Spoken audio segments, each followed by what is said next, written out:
Ahora sí. Ya está el micrófono. Bueno chicos, buenas tardes. Soy Ara. Vamos a empezar la clase, perdón, tuvimos problemas con el internet. Bien, arrancamos. ¿Me escuchan? ¿Dónde veo el chat? Sí, se escucha. Bueno, nos tocó dar la clase de bronquiolitis y tafo. La clase vamos a dar como unos aspectos generales de bronquiolitis, que ya todos saben, y lo vamos a orientar más lo que es el tratamiento y los criterios para incluir a los pacientes en tafo. ¿Sí? Como objetivos pusimos conocer la fisiopatología y los factores de riesgo para bronquiolitis y para bronquiolitis grave, definir los criterios de internación, el tratamiento de bronquiolitis durante la internación e identificar los criterios de inclusión a tafo. Sabemos que la bronquiolitis es el primer episodio de sibilancias que está asociado a manifestaciones clínicas secundarias de una infección viral en niños menores de 2 años. Se genera una inflamación difusa y aguda de las vías aéreas inferiores de naturaleza infecciosa, que clínicamente se va a expresar o lo vamos a evidenciar por obstrucción de la vía aérea pequeña y consecuentemente todos los síntomas que va a generar. Bueno, como etiología a grandes rasgos, sabemos que el principal agente etiológico de la bronquiolitis es el sincitial respiratorio en un 50-80% de los casos. En menor porcentaje está el resto de los virus, como los rinovirus, el parainfluenza, el metaneumo y el adeno, el influenza y los enterovirus, que también forman parte de la etiología, pero en menor frecuencia. De la etiología muy en general, el virus ingresa a la vía aérea y a las células ciliadas del epitelio respiratorio, primero a nivel alto y luego a nivel bajo del sistema bronquial, genera edema, destrucción de las células ciliadas y aumenta la producción de moco, que va a tapar la vía aérea y va a generar la obstrucción bronquial y todo lo consecuente de la hiperinsuflación y consecuentemente la alteración de la ventilación-perfusión, que genera que aumente la resistencia a nivel de los bronquioles y va a llevar a la hipoxemia, a la acidosis y a la hipercapnia. Y si sigue avanzando, a la falla respiratoria, si no le damos un buen soporte. El cuadro clínico sabemos que inicia en un principio los primeros días con signos y síntomas de la vía aérea alta, rinorrea, tos, presencia de fiebre de escasa magnitud o alta magnitud según los casos. Después de 5 a 6 días aparece todo lo que es los signos y síntomas de la vía aérea inferior, tos, taquipnea, retracción costal, expiración prolongada, la presencia de rales, sibilancias, subcrepitantes, disminución del bulbo vesicular con la obstrucción generalizada. Y después de 2 a 3 semanas se va a generar la recuperación clínica, que es más o menos cuando coincide con la reepitelización o la regeneración del epitelio ciliado del árbol bronquial. Clínicamente, para clasificarlo, como todos ya saben, la escala de Tal, que evalúa la frecuencia cardíaca, respiratoria, las sibilancias y la utilización de los músculos accesorios, y según eso vamos a ver si hablamos de una bronquiolitis leve, moderada o grave, y según eso los criterios o no de internación que vemos más adelante. Después vamos a ver el pronóstico, pero en general la bronquiolitis es un cuadro clínico que se autolimita con un buen soporte, pero hay algunos casos en los cuales son los factores de riesgo para bronquiolitis grave, o los que peor evolución van a tener, que generalmente coincide con los menores de 3 meses, los recién nacidos pretérminos o con alguna patología prenatal o perinatal durante los primeros días de vida, aquellos pacientes con desnutrición, con enfermedades pulmonares de base, como fibrosis quística, las broncodisplasias según los recién nacidos pretérminos, los EPOC, aquellos que presenten cardiopatías o enfermedades neurológicas o metabólicas, o aquellos que tengan inmunodeficiencias, generalmente van a tener una peor respuesta y una peor evolución de la bronquiolitis. Después, con respecto a los exámenes complementarios, sabemos en general, los pusimos para nombrarlos nada más, que todos ya lo saben, pero para recalcarlo, de que no son necesarios los estudios complementarios en la bronquiolitis, que muchas veces o depende de cosas se piden estudios de sangre o hemogramas, que pueden estar aumentados los reactantes de fase aguda, que se puede llegar a alterar, pero no nos va a guiar el pronóstico a largo plazo de la bronquiolitis. Lo mismo que los gases arteriales en sangre, el nivel de PCO2 o el nivel de PO2, o aquellas alteraciones que haya del estado ácido-base, puede estar alterado, pero no nos va a servir en el curso normal de la enfermedad, sino que por ahí se puede pedir más adelante cuando haya una mala evolución o cuando requiramos o necesitemos una intervención o una necesidad de soporte más invasivo. Lo mismo que la radiografía de tórax, la Asociación Americana de Pediatría, y todas las asociaciones no la recomiendan la radiografía, va a haber alteraciones, puede haber infiltrados a nivel del parénquima pulmonar y del parénquima bronquial, porque por supuesto que hay daño y se pueden llegar a haber infiltrados virales o algunas lesiones que impresionaran o condensación, pero que no nos van a guiar el pronóstico también. Lo mismo que la pesquisa etiológica, las bronquiolitis generalmente son de manejo ambulatorio, sabemos cuál es el agente etiológico más frecuente, no es necesario hacer la pesquisa, pero sí por ahí nos sirven las internaciones o se realizan en internaciones para evaluar los cohortes o como vigilancia epidemiológica, pero no son necesarios en el manejo en general, ninguno de los estudios complementarios.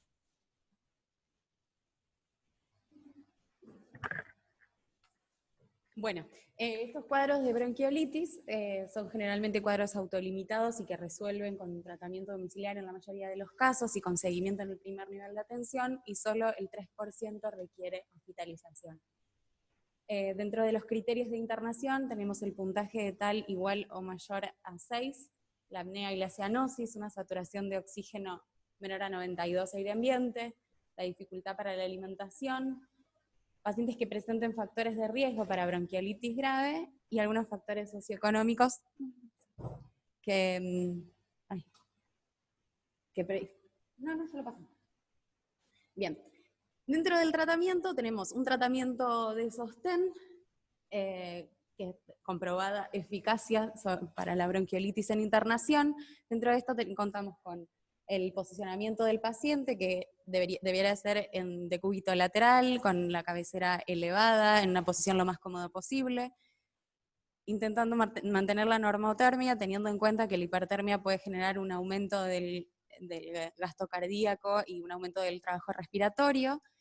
La desobstrucción nasal con una aspiración superficial de las secreciones nasofaringeas, que podría generar un alivio temporario de la congestión nasal y podría utilizarse antes del tratamiento inhalado y antes de la alimentación. Y siempre deberíamos desalentar el uso de vapor, sobre todo el vapor de olla, por el riesgo de quemadura sobre la piel. En cuanto a la hidratación y la alimentación, siempre debemos asegurar una adecuada nutrición e hidratación, fraccionando las tomas según el esfuerzo respiratorio. Siempre es prioritario mantener la vía oral y, en el caso de los niños alimentados a pecho, promover la lactancia materna, porque se ha visto que disminuye la mortalidad en infecciones respiratorias, y aquellos no alimentados con lactancia materna han tenido un riesgo incrementado de 2 o más consultas y admisiones hospitalarias por episodios de sibilancia. Hay que tener en cuenta que cuando hay aumento importante de las frecuencias respiratorias, los mecanismos de succión, deglución y respiración, se puede alterar la coordinación entre estos mecanismos, entonces habría que detectarlo y prevenir la aspiración de los alimentos, y para ello tenemos las alternativas como fraccionar las tomas. Cuando la frecuencia respiratoria supera las 60 respiraciones por minuto, podemos optar por usar una sonda nasogástrica y con alimentación fraccionada o a través de la nutrición enteral continua. Y cuando la frecuencia supera los 70 respiraciones por minuto o 60 con un importante compromiso del trabajo respiratorio y abundantes secreciones, hay que considerar ayunar al paciente, mantener una sonda nasogástrica abierta, principalmente cuando se recibe oxigenoterapia de alto flujo, y administrar fluidoterapia endovenosa. Dentro del tratamiento farmacológico tenemos la oxigenoterapia, la terapia inhalatoria, la fisioterapia respiratoria y antibióticos. Todos estos son utilizados en la práctica diaria habitual, pero de todos estos solo la oxigenoterapia demostró tener una eficacia en el tratamiento de bronquiolitis en internación.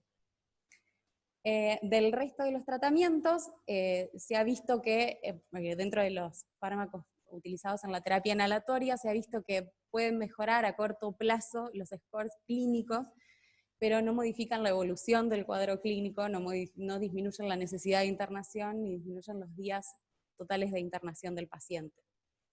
Por ejemplo, en el caso del salbutamol, se ha visto que alrededor de un cuarto de los pacientes responden al tratamiento con salbutamol, y esto podría deberse a que, si bien la manifestación clínica de la obstrucción bronquial es similar en el asma y en la bronquiolitis, se manifiesta a través de las sibilancias, el mecanismo fisiopatogénico, como describió ahora recién, es diferente, no obedece a la hiperreactividad bronquial, por eso podría deberse a eso que muchos pacientes no responden al salbutamol. Estaría aprobada en la prueba terapéutica, y siempre deberíamos discontinuar el tratamiento en el caso de que el paciente no responda clínicamente al tratamiento. En el caso de los corticoides se podrían utilizar cuando sospechemos hiperreactividad, y se podría utilizar una prueba terapéutica en el segundo episodio de sibilancias. La adrenalina ha demostrado, sobre todo en menores de 6 meses, mejorar los puntajes clínicos y disminuir y lograr una mejor saturación de oxígeno. Se podría utilizar en los cuadros graves como rescate terapéutico, pero tampoco ninguno de estos tiene comprobada eficacia, y lo mismo para la solución salina hipertónica, que se administra siempre con adrenalina o salbutamol, nunca se administra sola, que tiene estos mecanismos de aumentar el clearance mucociliar, fluidificar las secreciones y favorecer la expulsión de los tapones de moco, pero no se ha comprobado una eficacia clínica en el tratamiento de bronquiolitis en internación. En cuanto a la fisioterapia respiratoria, tampoco existen evidencias, y bueno, los antibióticos sabemos que esta entidad obedece a una etiología viral, y la sobreinfección bacteriana es muy poco frecuente. Lo podríamos sospechar en pacientes que persisten febriles durante varios días, que aumentan los requerimientos de oxígeno o empeoran su estado clínico. Bueno, entonces desarrollamos y nos centramos en la oxigenoterapia como único tratamiento farmacológico con eficacia comprobada en bronquiolitis en internación. Su mecanismo es a través de la corrección de la hipoxia y disminuyendo el trabajo respiratorio que genera la hipoxia sobre el sistema cardiopulmonar. Y para eso contamos con distintos dispositivos de administración del oxígeno, que son las interfaces que llevan el oxígeno al paciente, y que deberíamos elegir en función de la necesidad del paciente, de la edad y de la tolerabilidad. Dentro de estos dispositivos contamos con algunos de bajo flujo y de alto flujo. Los de bajo flujo son aquellos en los que la FIO aportada no es conocida. El oxígeno que se aporta se mezcla con el aire ambiental, se diluye, digamos, en el aire ambiental, generando fracciones inspiradas variables, altas o bajas, pero fluctuantes. La FIO en estos casos depende tanto del dispositivo como del volumen inspiratorio de los pacientes. Dentro de estos tenemos las cánulas nasales, que son las más utilizadas y las más toleradas por el paciente, permiten la alimentación, permiten administrar fracciones inspiradas de oxígeno entre 24 y 44%, con un flujo que va de 0,5 a 1 en neonatos y entre 1 y 2 en lactantes en general, sabiendo que por cada litro o minuto de flujo que se aumentaría un 4% la fracción inspirada de oxígeno por encima de la concentración de oxígeno del aire ambiental, que es de 21%. Después tenemos las máscaras simples, donde esas máscaras que al cubrir la boca y la nariz generan una especie de reservorio que aumentaría la FIO, aportando entre un 30 a un 60% a un flujo de entre 5 y 12 litros por minuto. Siempre nos tenemos que asegurar el flujo mínimo de 5 para evitar la reinhalación del dióxido de carbono. Y después tenemos las máscaras de reservorio, dentro de los de bajo flujo, que tenemos con reinhalación parcial, en donde el primer tercio de gas expirado se mezcla con el aire de la bolsa, y el resto se elimina a través de los puertos de la máscara, y otras que son sin reinhalación, que tienen válvulas unidireccionales que evitan el arrastre de aire ambiental. Estas aportan una FIO de entre 40 al 100%, con un flujo por lo general alto de entre 6 al 15%. Y dentro de los dispositivos de alto flujo de oxígeno, estos dispositivos aportan una FIO preestablecida y es independiente del patrón respiratorio del paciente. Dentro de estas están las máscaras tipo Venturi, donde el oxígeno suministrado se mezcla con el aire pasando a través de una boquilla que se adapta a la parte inferior de la máscara, y el tamaño de esa boquilla va a definir la FIO aportada, que puede ir de entre 24 al 50% dependiendo de la boquilla utilizada, y a un flujo determinado y específico para cada boquilla, que va de 6 a 10 litros por minuto. Y por último tenemos la terapia de alto flujo de oxígeno, que es una técnica de soporte respiratorio no invasivo que aporta aire y oxígeno por encima del pico flujo inspiratorio del paciente. Es un aire que va a ser humidificado con una humedad del 95 al 100% y calentado cercano a la temperatura corporal entre 34 y 37%, evitando las lesiones de la vía aérea. Y el TAF lo vamos a desarrollar a continuación con más profundidad. Bueno, para el monitoreo de la oxigenación utilizamos la pulsioximetría, que permite detectar precozmente la hipoxemia, pero no predice la evolución, digamos, la evolución del cuadro. Digamos, valores bajos de saturación al inicio del cuadro no implicarían una evolución peor. El criterio de admisión hospitalaria, como ya dijimos, es de una saturación de oxígeno menor a 92, deberíamos tener un control, salvo pacientes graves, deberíamos tener un control tipo intermitente.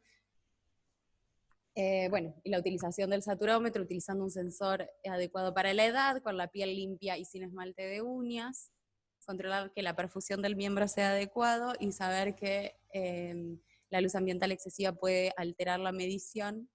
Siempre tenemos que esperar que la onda del pulso sea la adecuada. Los criterios para suspender la oxigenoterapia es cuando el paciente logra mantener una saturación aire ambiental mayor o igual al 92%, incluyendo los periodos de sueño y alimentación, y se observa durante más tiempo, aproximadamente 24 horas, a los niños menores de 2 a 3 meses.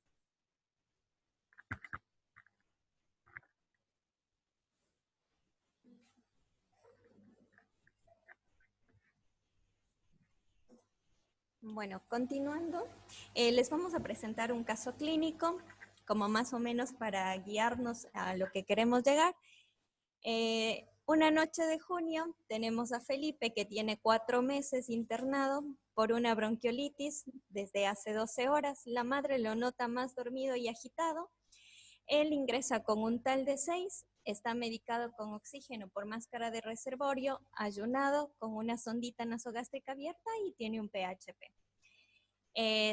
A este paciente se lo evalúa nuevamente, donde vemos con una frecuencia cardíaca de 140, una frecuencia respiratoria de 65, está saturando 90% con una máscara de reservorio, y tiene mala mecánica respiratoria, un tiraje universal, tiene una disminución generalizada del murmullo y tiene un TAL de 7. La pregunta así que nos planteamos es, ¿qué conducta consideraría más adecuada? Bueno, con esto vamos a iniciar hablándoles y ahí vamos a ver si nuestro paciente tenía o no criterios para ingresar a oxigenoterapia de alto flujo. La oxigenoterapia de alto flujo, como ya les dijo mi compañera, es un sistema abierto, es de fácil utilización.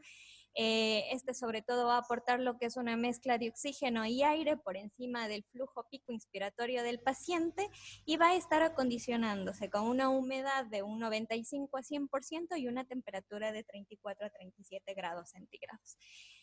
Va a estar caracterizado sobre todo porque da un soporte respiratorio que va a ser no invasivo a una FiO2 controlada y a diferentes flujos. Acá como para ver una comparación entre lo que es bajo flujo y alto flujo, tenemos que si todo lo que es el bajo flujo no llega a aportar lo que es el pico flujo inspiratorio del paciente, entonces el paciente lo que hace es recibir parte del aire ambiente. Entonces la FiO2 que vamos a tener va a tener menos oxígeno.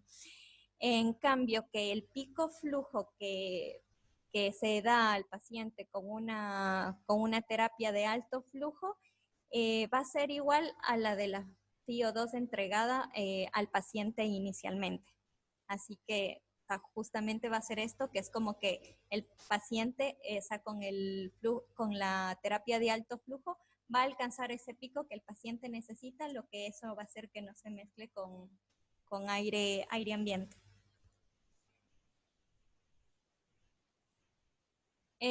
Sobre todo tenemos que la utilidad de lo que es la terapia de alto flujo se debe sobre todo usar en lo que es un fallo respiratorio tipo 1 o lo que sería en la hipoxemia, sobre todo en pacientes que ya estuvieron usando una oxigenoterapia estándar y que van a precisar fracciones inspiradas de oxígeno mayor a 0,4.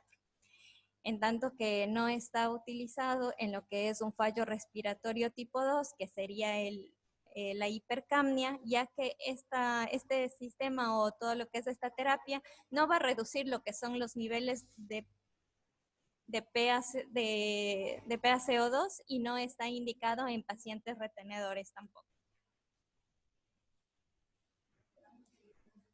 Con respecto a los mecanismos de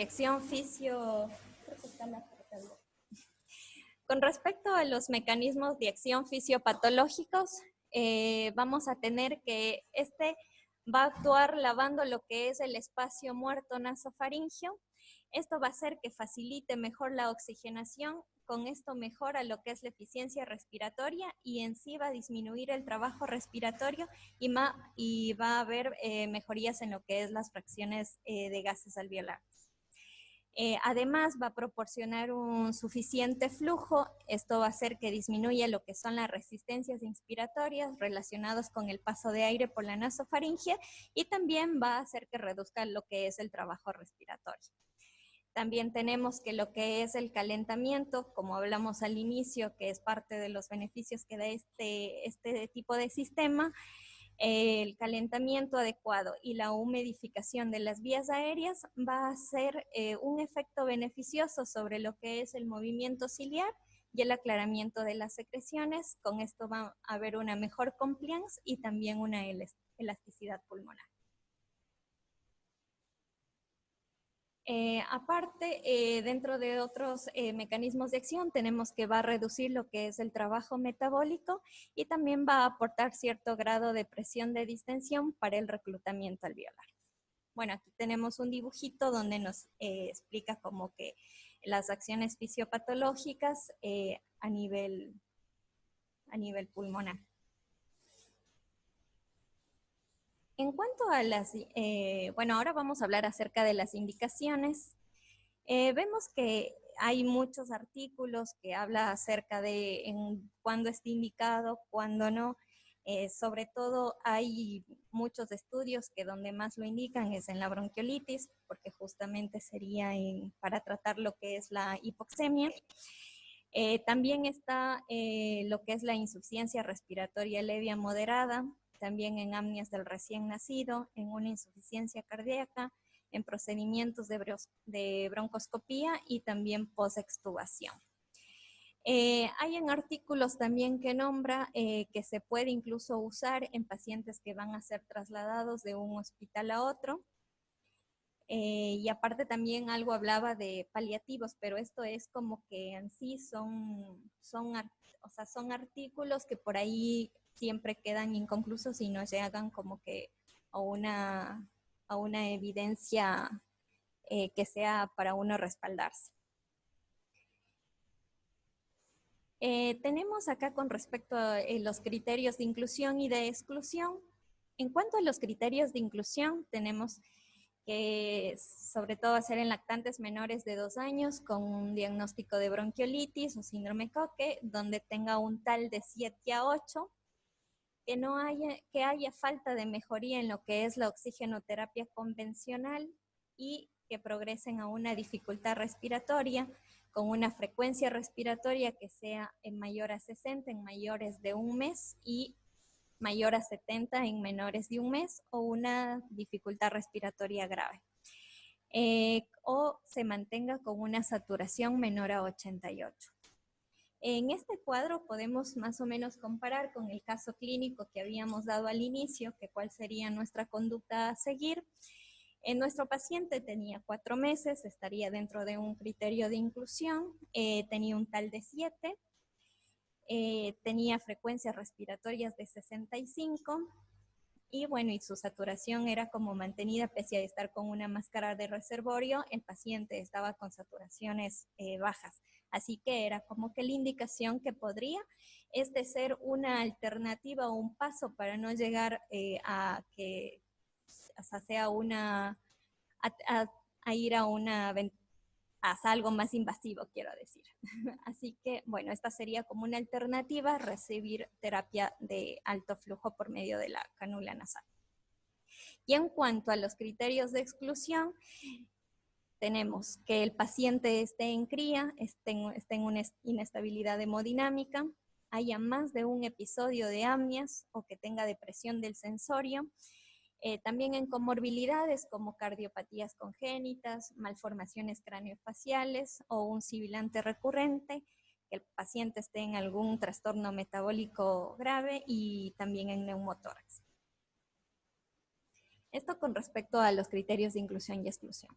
También vamos a tener, ventajas como que ya las veníamos nombrando con respecto a la terapia de alto flujo, y nos vamos a centrar en lo que son las complicaciones. Vemos que el paciente puede presentar rinorrea, cialorrea, también en situaciones que estén en terapia de alto flujo prolongadas pueden causar erosiones a nivel de la nariz, riesgo de infección por la contaminación del sistema, también puede haber obstrucción o salida de la pieza nasal. También puede haber una sobredistensión pulmonar y una distensión abdominal con elevación del diafragma. Eso en cuanto a las complicaciones. En cuanto al equipamiento, vamos a tener acá en el hospital tenemos 3 equipos, igual voy a nombrar algunos otros que por ahí acá no lo disponemos, que dentro de estos está el Airvo 2, que es el que vemos acá en la primera imagen, tenemos el Secret, que es un servo controlado, tenemos el Blender y tenemos el Tecme o humidófilo. Este último no lo tenemos, pero también están dentro y hay varios otros que también son equipos para terapia de alto flujo. Bueno. Bueno, vamos a nombrar así, como a grandes rasgos. Hay un videíto que queríamos poner, que lo armó el doctor Moja con la doctora Einstein, que muestra...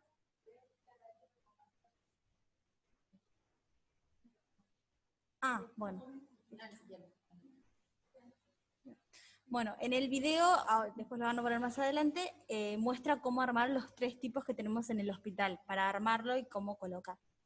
Lo que ahora vamos a hablar es un poquitito de las partes.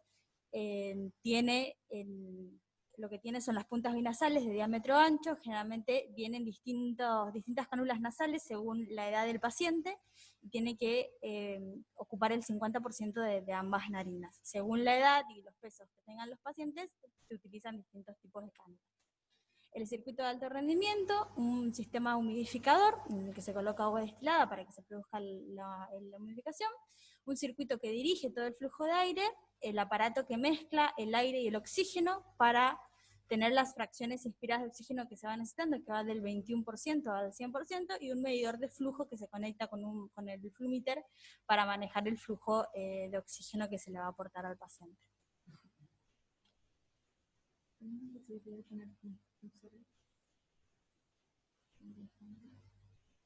Ajá. Entonces, como ves que está, ¿cómo? Y no, para que vean, te puedes marcar. Bueno, la cánula nasal, lo que es el circuito de alto rendimiento, el humidificador, lo que el mezclador de aire y oxígeno, y después cómo se conecta al flumíter. Bien. Acá están los 4 tipos de cánulas nasales que están disponibles, que son aquellos del prematuro, que maneja con un flujo máximo de 8 litros por minuto, las cánulas nasales neonatales, las de los lactantes y las pediátricos que vienen por distintos colores. En nuestro hospital son las que tenemos. Y después, una vez que tenemos todo armado el equipo, que después lo vamos a ver, es cómo iniciamos o cómo empieza la administración de oxígeno. Una vez que colocamos al paciente en TAFO, está ya programado que se inicia con una temperatura 34 grados centígrados, lo iniciamos con una FIO al 90% y el flujo generalmente que manejamos es el de 2 litros kilóminuto. Según el paciente, un paciente que pesa 5 kilos lo ponemos a 10 litros, eso lo muestra en el video, los botones que hay que ir apretando para colocar el flujo y la FIO, que ya viene, lo que hay que poner es la FIO del flujo y la temperatura que ya está programada.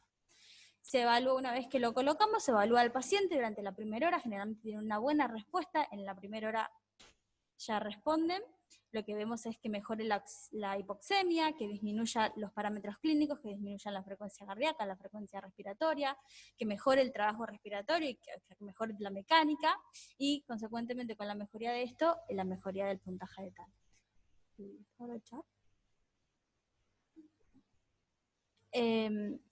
Si es que durante esta primera hora tiene una buena respuesta, mantenemos los parámetros y lo vamos obviamente evaluando, y en el caso de que no tenga una buena respuesta, es decir, en el caso de que persista la hipoxemia, se mantenga la mala mecánica respiratoria, haya apneas o bradicardias, se deteriore la saturación de oxígeno o aumente el trabajo respiratorio, consideramos que no está respondiendo a esta terapia de alto flujo y debemos considerar la necesidad de una invasión, una terapia más invasiva. Otra cosa que se puede realizar, que después pusimos una opción más adelante para comparar, es en el caso de que no respondan, si al inicio no responde a estos 2 litros kilóminuto, aumentar el flujo a 3 litros y obviamente hablar con terapia y avisar de que tenemos un paciente con estas características en el caso de que lo necesitemos. Si lo colocamos a 3 litros kilóminuto, que es lo más alto que se puede manejar, lo mantenemos con eso si es que mejoró, o si es que se mantuvo estable durante 24 horas y después evaluamos la necesidad de volver a disminuir el flujo a 2 litros kilóminuto, siempre manteniendo una FIO al 90%. Bueno, durante este periodo pusimos una tableta para hacer la tabulación y el monitoreo, obviamente desde que ponemos el TAF lo tenemos que ir tabulando con un monitoreo continuo y masivo, siempre al lado del paciente. Hay una hoja de tabulación, para ver la que está en todas las salas de lactantes, se tabula de manera horaria las primeras 6 horas y luego cada 2 o 3 horas, dependiendo de si mejora o no mejora. Si con parámetros máximos no mejora, ¿sí? Se evalúa la posibilidad de escalar a un siguiente soporte. Esta es la tablita que está en el hospital, que es la que utilizamos para ir tabulando al paciente y para ir siguiéndolo, que evalúa la frecuencia cardíaca, respiratoria, la saturación, el flujo y la FIO a la que lo estamos manejando, o la que está el paciente tiene puesto, y el score de tal siempre para ir viendo la mejoría que presenta. Bien. Lo evaluamos, si a la tercera hora se mantiene los parámetros, si hay mejoría, vemos la posibilidad de iniciar la realimentación por sonda nasogástrica, seguimos evaluando al paciente. Si a las 6 horas se mantiene con esta estabilidad, vemos la posibilidad de ir disminuyendo la FIO un 10% de manera horaria, hasta una FIO del 40%, una vez que lleguemos a esa FIO, mantenerlo durante 24 horas a esa fracción esperada de oxígeno. Si dentro de 24 horas se presenta mejoría o se mantiene estable, vemos la posibilidad de ir descendiendo de a poco la FIO al 30% durante una hora y luego al 21% mantener los 4, 5 a 6 horas y ver si permanece estable. Si permanece estable o hay mejoría, se evalúa la posibilidad de retirar el TAFO y podemos en algunas oportunidades poner una cánula nasal como soporte una vez que retiramos el TAFO. Siempre que realicemos algunos cambios, obviamente evaluamos al paciente, siempre que realicemos algún cambio y se presente desmejoría o que no tolera ese descenso de FIO que estamos otorgándole, se vuelve al escalón previo y se lo mantiene en eso durante 24 horas para ver la estabilidad del paciente.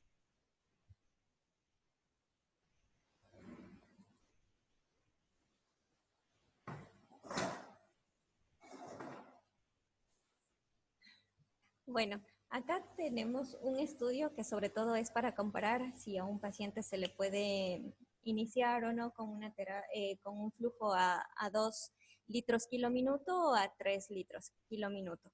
Este es un estudio controlado, multicéntrico, randomizado, que se hizo una comparación entre 3 litros kilominuto y 2 litros kilominuto en pacientes que tenían cánula nasal de alto flujo y que estaban cursando una bronquiolitis viral severa. La mayoría de los equipos que tenemos, sobre todo se usa a 2 litros kilominuto, pero ningún estudio comparó diferentes velocidades de flujo en este entorno. Entonces, en este estudio lo que presumen es que al iniciar con 3 litros kilo minuto, sería más eficaz para el tratamiento inicial de estos pacientes. Es como que le pone como una incógnita si es que al ser más alto, si sería mejor o no. Entonces, en cuanto a los métodos que usaron, como les dije, un ensayo controlado se hizo en 16 unidades de cuidados intensivos pediátricos, donde compararon estas dos tasas de flujo. Se lo realizó en pacientes en pacientes de hasta 6 meses que tenían una bronquiolitis de moderada a grave. En cuanto al criterio de valoración primario que realizaron fue ver el porcentaje de fracaso dentro de 48 horas de la aleatorización, y también utilizaron otros criterios, que era si presentaba malestar o empeoraba su dificultad respiratoria. Entonces, este estudio se hizo en noviembre del 2016 y marzo del 2017, donde se dividieron en 2 grupos. 142 niños usaron lo que es a 2 litros kilo minuto y 144 niños a 3 kilos minuto. Lo que se hizo fue evaluar todo lo que era el fracaso, la dificultad respiratoria, la incomodidad, estadías en la terapia, una tasa de intubación, duración de días invasivos y duración de días no invasivos. Y donde vieron una P que era significativa, o sea, en lo único que como que veían más a favor a lo que se podría ser, es la incomodidad que presentaba al tener el paciente a 3 litros kilo minuto. Entonces vieron que era mejor tener a 2 litros kilo minuto, que fue en lo único que se beneficiaba tener en este flujo, porque todo lo demás es como que venían muy parecidos, equiparadas los porcentajes, o sea, eran la única que vieron diferencia, que fue en la incomodidad. Así que con este estudio lo que concluyó es que en niños pequeños con una bronquiolitis con cánula nasal de alto flujo a 3 litros no redujo el riesgo de fracaso en comparación con 2 litros kilo minuto, y este estudio encontró también que a una tasa de flujo de 3 litros minutos no fue superior a 2 litros kilo minuto para el tratamiento primario de una bronquiolitis moderada severa. Así que a 2 litros kilo minuto fue mejor tolerado por los pacientes, y es como que a estos litros debe favorecerse lo que es más que todo en cuanto a la práctica clínica.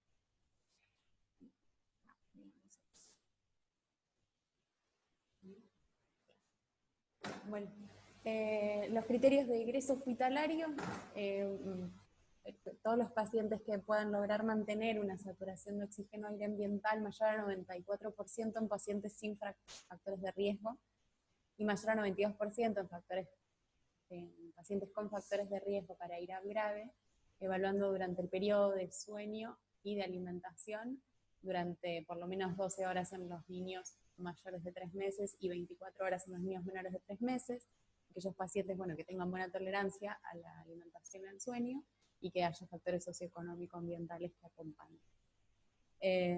Para la prevención, todo lo que funciona como factor de riesgo para bronquiolitis, el lavado de manos, teniendo en cuenta que también la transmisión indirecta del virus a través del contacto con objetos y superficies contaminadas con secreciones, la lactancia materna exclusiva hasta los 6 meses, evitar el hacinamiento y la exposición al humo de tabaco, la educación familiar y en indicaciones precisas una inmunización pasiva con anticuerpos monoclonales.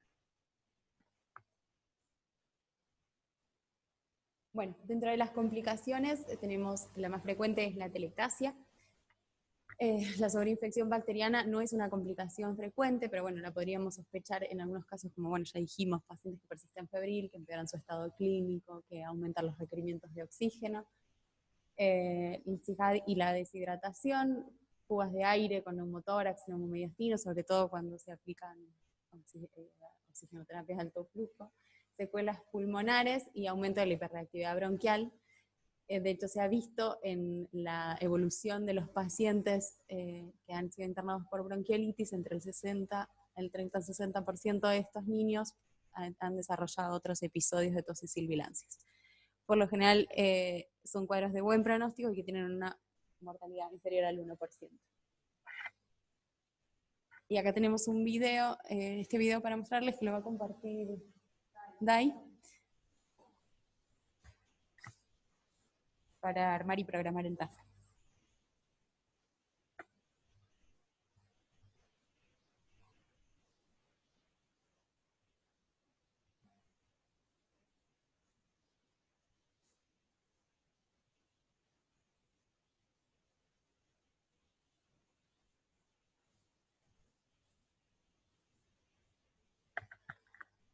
Dai, si estás ahí ya puedes compartir tu pantalla y el sonido.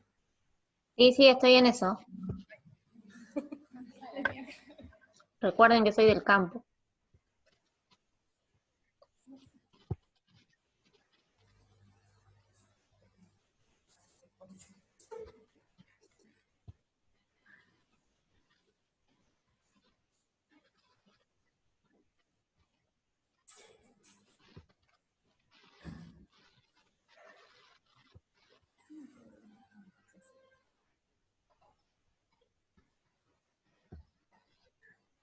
Chicos, ¿se escucha bien el video?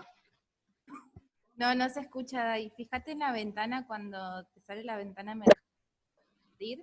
Abajo a la izquierda hay como para cliquear uno que dice compartir sonido de computadora.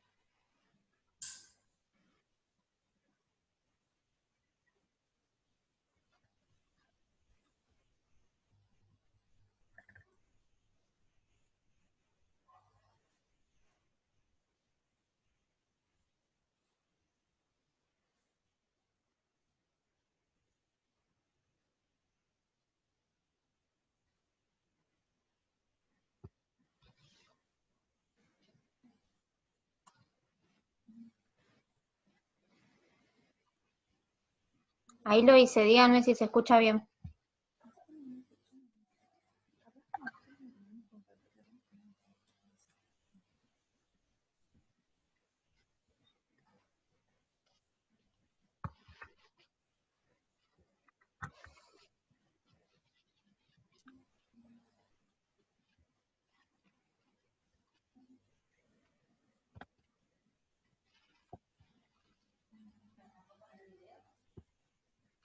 Sí.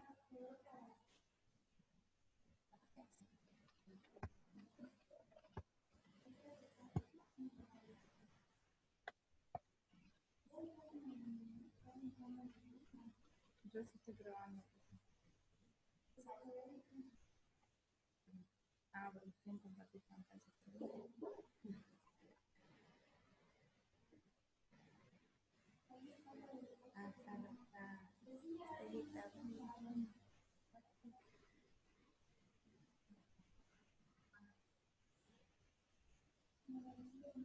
Dai, banca un toque que no se escucha, por lo menos acá, no sé si el resto en su casa escucha. Bueno, ahí lo chequeo, esperen. Porque le puse de compartir.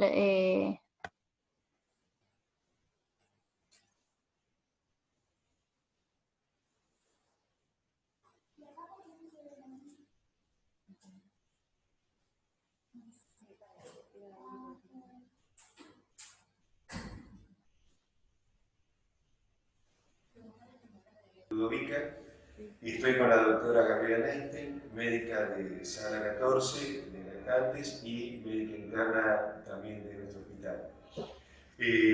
Nuestra idea es darles a ustedes una idea de cómo nosotros armamos los equipos para alto flujo de oxígeno, en los cuales podemos poner a nuestros pacientitos. Nosotros contamos con 3 equipos. Contamos con el AIRO, que es el equipo tradicional, el que nosotros tenemos. En otros lugares tienen otros, que es de Tecme, que es Humidolfo el nombre comercial. Vamos a armar con un respirador Secris, como se procede, y con un blender, las 3 formas capaces de generar alto flujo en nuestros pacientes. Y vamos a ver algunos tips que son chiquititos, pero son importantes en nuestra experiencia que hemos ido logrando con estos pacientes. Así que lo que vamos a comenzar ahora es con el equipo, con el AIRO. La doctora va a ir armando algo y vamos a ir explicando. Buenos días, mi nombre es Gabriela Einstein. Hoy vamos a armar lo que es el equipo de alto flujo, el Airborne tipo 2. Van a ver que en las bolsas de madera estéril viene la carcasa con el adaptador y la tubuladura. Eso viene de manera estéril, lo tenemos que armar con guantes estériles. Por otro lado, tenemos las cánulas de alto flujo de oxígeno, que tenemos 4 tipos: la de prematuros, la amarilla para neonatal, la violeta que es de lactantes y la verde que es pediátrica. Esto es porque cada cánula en particular tolera un flujo específico de oxígeno, hasta 25 litros por minuto, y en el caso de prematuros hasta 8 litros por minuto, y por otro lado es el tamaño de las narinas que tiene cada cánula, ¿sí? Entonces tenemos que cada paciente, las cánulas tienen que abarcar hasta el 50% de la narina, y los litros que vamos a dar son según el peso del paciente. Entonces, para comenzar, van a ver que la carcasa viene con un plástico azul.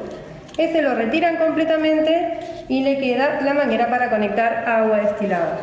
Conectamos el agua destilada a la manguera, no se aprieta, solamente se deja caer y se coloca en el gancho que viene con el aparato.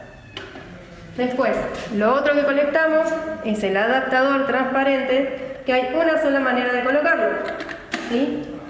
Fíjense que tenemos que aproximarlo y recién cuando hace clic sabemos que está bien colocado. Por otro lado, tenemos la tubuladura. Tiene 2 extremos que son totalmente distintos. El extremo que tiene el plástico azul se coloca en el equipo de Airborne de una sola manera, y lo que tenemos que pensar es que haga la presión adecuada y que baje totalmente la parte azul, ¿sí? Cuando sabemos que está bien adaptada la parte azul, el equipo está bien colocado. El extremo distal va al paciente y siempre tenemos que pensar y tener en cuenta que la tubuladura tiene que quedar por debajo de la cabeza del paciente. El último paso sería colocar el oxígeno desde un flumíter de 15 litros hacia el equipo. Hay que sostener siempre el equipo para que no haga peso. Y ahí ya estaría todo conectado. Lo único que nos faltaría es la cánula de oxígeno. Abrimos el oxígeno, encendemos el equipo, que se mantiene apretado. Ahí se prende. Hay 2 tipos de funciones que tiene el Airborne tipo 2, que es la neonatal y la pediátrica. La temperatura la va a dar sola el equipo. Nosotros solamente vamos a setear con el flumíter del oxígeno, vamos a setear los litros de oxígeno que queremos. Vamos a comenzar con una FIO de 90 nosotros. Hay otros centros que comienzan con FIOs menores. Y lo otro que vamos a setear sí o sí desde el aparato son los litros por minuto que queremos según el peso del paciente.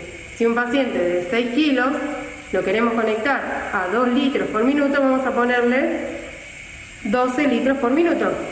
Eso lo seteamos nosotros. Se va seleccionando, la temperatura la elige el aparato, los litros por minuto los seteamos, que es mantenemos apretado. Cuando comienza a tilitar, recién ahí bajamos los litros o subimos según lo que queramos para cada paciente. En este paciente que pesaba 6 kilos, lo queremos poner a 2 litros por minuto, 2 litros por kilo, y seguimos. Y la FIO la manejamos desde el flumíter. Abrimos la cánula tiene un extremo, el extremo es lo que se conecta con el aparato, con la tubuladura. Es a presión. Y lo más importante de esto es el calibre de la cánula. Acuérdense que tiene que cubrir el 50% de las fosas nasales. Y lo otro muy importante, pero muy importante, es que debe quedar bien colocado tocando el tabique. No produce necrosis del tabique porque son siliconadas. Esto además tiene, como ustedes ven acá, 2 velcros. Un velcro que se coloca sobre la piel del paciente y el segundo velcro es el que va a fijarse a este velcro que nosotros colocamos anteriormente. Entonces, paciente con FiO2 al 50% más o con máscara con reservorio. Esto no lo quitamos en ningún momento. Lo retiramos un poquito, cosa de que el paciente siga teniendo siempre el oxígeno. Supongamos que estamos suministrándole oxígeno, pero acuérdense que siempre debemos tenerlo oxigenado al paciente. Coloco la cánula en posición para que penetre bien en las narinas y quede tocando el borde. Fíjense que mi preocupación es que quede bien el borde en el puente nasal. Eso es muy importante. Una vez que tengo esa posición, la coloco a la cánula como si la fuera a fijar, despego este velcro que se pegue bien ahí en esa posición, despego el otro velcro que quede en esa posición. Una vez que ya tengo esos velcros fijados, los que van sobre la piel, ahí recién saco el velcro superior para que se fije el velcro inferior. Vuelvo a insistir, si el paciente tiene sonda nasogástrica, debe retirarse antes de colocar la cánula de alto flujo. Lo más importante es que quede cerca o tocando el puente nasal, sin hacer presión, por supuesto, ocluyendo el 50% de la luz y fijar primero el velcro sobre la cara y después sobre ese velcro se fija el otro. Una vez que colocamos esto, acomodamos bien al paciente, la cabeza, esto lleva presión, se ajusta y se conecta a la cánula. Fíjense que la conexión es perfecta. Para sacarlo hago presión, pero si no, genero bien la presión. La cánula por debajo de la cabeza del paciente. La temperatura que está entregando el aparato tiene que llegar aproximadamente a 34 grados. Los litros por minuto que está entregando, 12 litros, y la FiO2 que tiene el paciente. ¿Cómo corrijo la FiO2? Solamente disminuyo con el flumíter el flujo de oxígeno. Fíjense que al disminuir con el flumíter el flujo de oxígeno, va a empezar a bajar la FiO2. Rápidamente va a empezar a cambiar la FiO2. No se modifican los litros ni se modifica la temperatura. Solamente lo que se modifica acá es el flujo, la FiO2 del paciente. Solamente modificando el flumíter. Ya está en 87, 91. Ahora vamos a armar un alto flujo de oxígeno con lo que es un respirador séptico. Fíjense que las bocas para conectar del respirador son distintas. Siempre la más pequeña va a entrar al oxígeno y la más grande al aire comprimido. Tenemos que tener los manómetros para conectarlo y se conecta la más pequeña al oxígeno y la más grande al aire comprimido. No hay otra manera de que entre, ¿sí?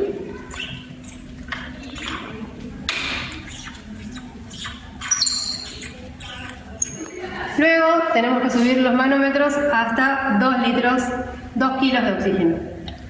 Al mismo tiempo, si no va a hacer un ruido de diferencia de presión.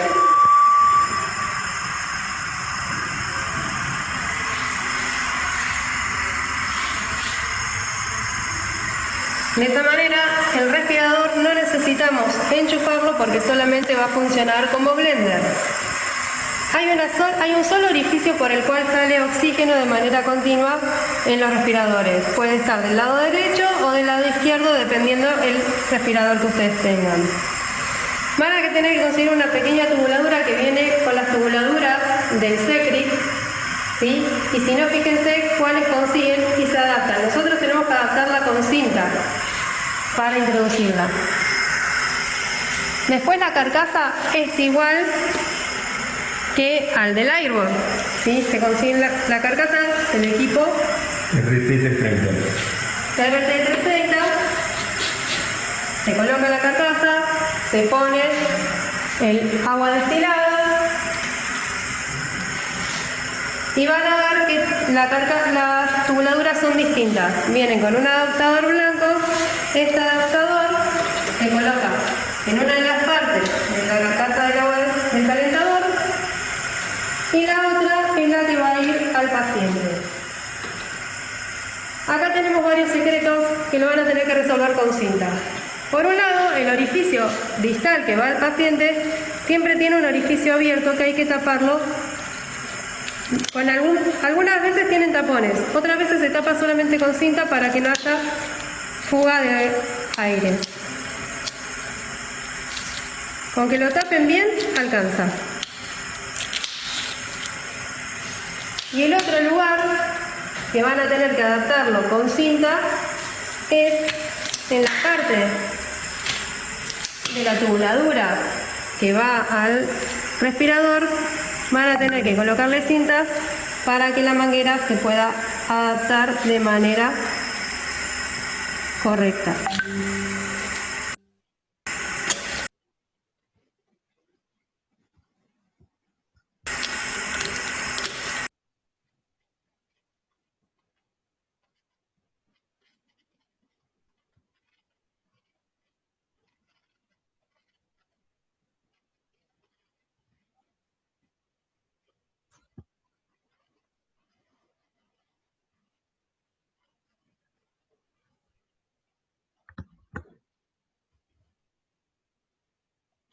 Chicos, ¿no se escucha? Yo no modifiqué nada.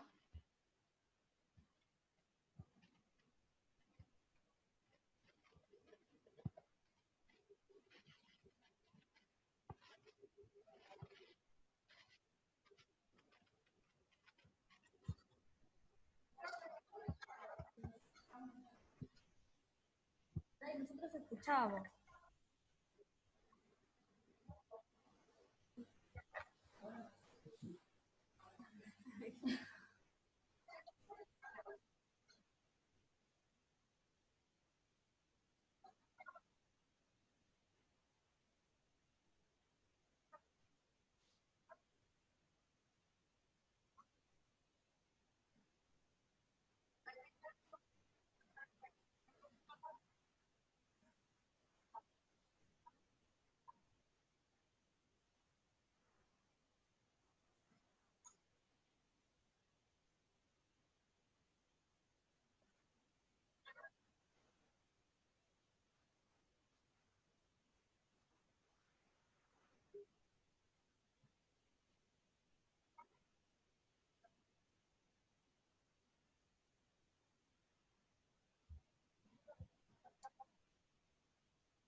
Chicos, ¿se pueden habilitar el micrófono para hablar?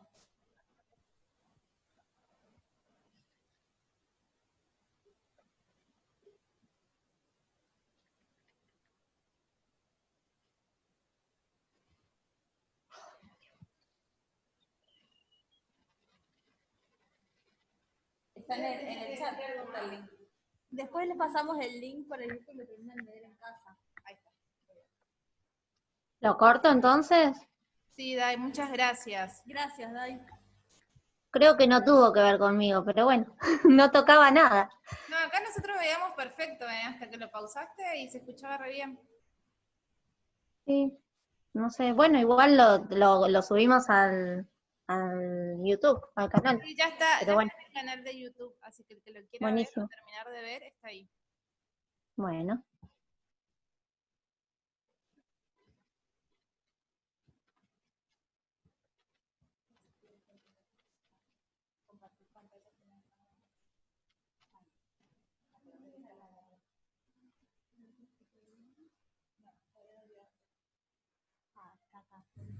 ¿No siguen aquí?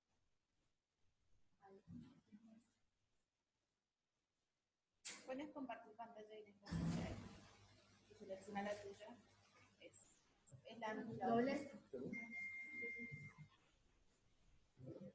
Bueno, en realidad era eso.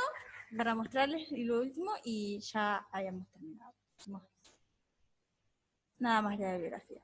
Espero que se haya entendido un poco, era como un general, es un tema que la verdad que todos dominan, pero bueno, era como para hacer hincapié bien en lo del TAF, cómo armarlo y para tenerlo en cuenta. Espero que se haya entendido y que les haya gustado. No sé si tienen alguna consulta. Y bueno, muchas gracias y que descansen. Chau, chau.